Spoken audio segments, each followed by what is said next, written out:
എൻ്റെ പേര് ഡോക്ടർ ബോബി കൃഷ്ണ. ഇന്ന് ഞാൻ നിങ്ങളോട് സംസാരിക്കാൻ പോകുന്ന വിഷയം പുരികങ്ങളെക്കുറിച്ചാണ്.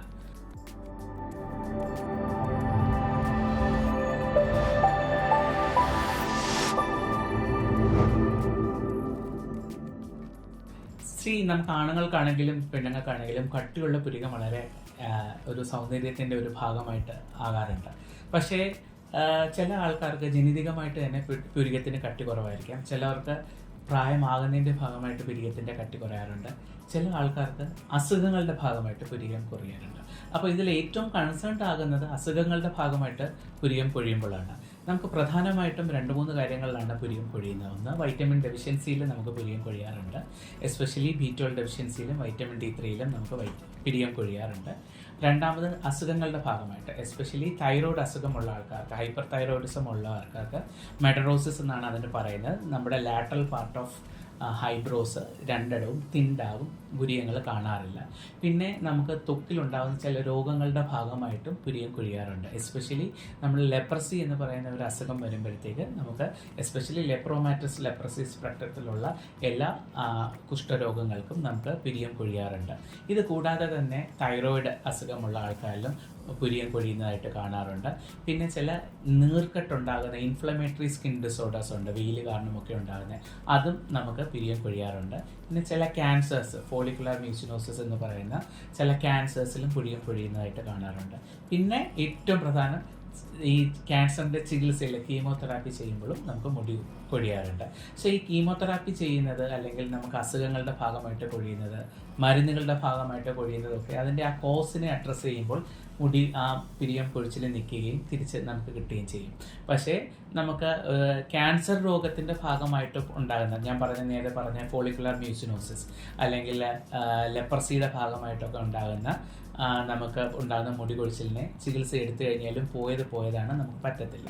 പിന്നെ വളരെ കോമൺ ആയിട്ട് നമുക്ക് ഈ വട്ടത്തിൽ മുടി കൊഴിയുന്ന ഒരു അസുഖമുണ്ട്, അലോപേഷ്യ ഏരിയേറ്റ എന്ന് പറഞ്ഞിട്ട് ഒരു അസുഖമുണ്ട്. ആ അലോപേഷ്യ ഏരിയേറ്റ എന്ന് പറയുന്ന അസുഖങ്ങൾ തലമുടിയിലാണ് കൂടുതലും വട്ടത്തിലായിട്ട് പോകുന്നത്. നമുക്ക് ആണുങ്ങൾക്കാണെങ്കിലും സ്ത്രീകൾക്കാണെങ്കിലും അത് വേണമെങ്കിൽ പുരികത്തിനെ ബാധിക്കാം. അപ്പോൾ പുരികം പോകുന്നതായിട്ടും ശ്രദ്ധിക്കാറുണ്ട്. അപ്പോൾ ഇത് ഏതാണ് കോസ് എന്ന് അഡ്രസ്സ് ചെയ്തിട്ടാണ് നമുക്ക് ഇതിൻ്റെ ട്രീറ്റ്മെൻറ്റ് പറയുന്നത്. ഇപ്പോൾ അലോപേഷ്യ ഏരിയേറ്റ എന്ന് പറയുന്ന മുടി കൊഴിച്ചിലിൻ്റെ അസുഖത്തിനാണെങ്കിൽ ഇതൊരു ഇമ്മ്യൂണോളജിക്കലി മീഡിയേറ്റഡ് ആയിട്ടുള്ള അസുഖമാണ്. അതായത് രോഗപ്രതിരോധ ശേഷിയിൽ ഉണ്ടാകുന്ന തകരാറ് കാരണം മുടിയുടെ സുഷിരങ്ങളെ മാത്രം, മുടി രോമങ്ങളെ മാത്രം അഫക്റ്റ് ചെയ്യുന്ന ഒരു രോഗമാണ്. അപ്പോൾ അത് എവിടെയാണോ വരുന്നത് അതിന് ആദ്യം അവിടെ പുരട്ടുന്നതായിട്ടുള്ള ടോപ്പിക്കൽ സ്റ്റിറോയിഡ് ലോഷൻസ് ഒക്കെ ആയിരിക്കും നമ്മൾ ആദ്യം കൊടുക്കുന്നത്. അതിൽ തന്നെ പലപ്പോഴും ഇത് കിട്ടാതെ ആകുമ്പോൾ മാത്രമേ ഉള്ളിലോട്ട് മരുന്ന് കൊടുക്കേണ്ടതായിട്ട് വരാറുള്ളൂ.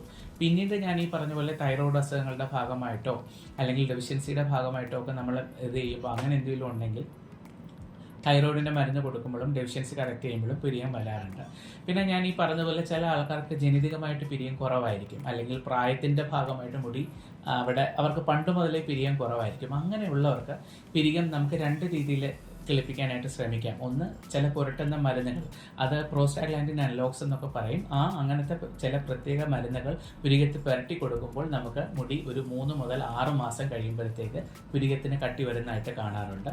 വളരെ ചുരുക്കമായിട്ട് ചില ആൾക്കാർ ഈ മിനോക്സിഡിൽ പോലുള്ള മരുന്നുകൾ പക്ഷേ ഞങ്ങൾ ഡോക്ടേഴ്സ് അഡ്വൈസ് ചെയ്യാറില്ല. കാരണം അത് മറ്റ് രോമങ്ങളെയും കൂടെ കൂടുതലായിട്ട് ഗ്രോ ചെയ്യുന്നതുകൊണ്ട് അത് അഡ്വൈസ് ചെയ്യാറില്ല.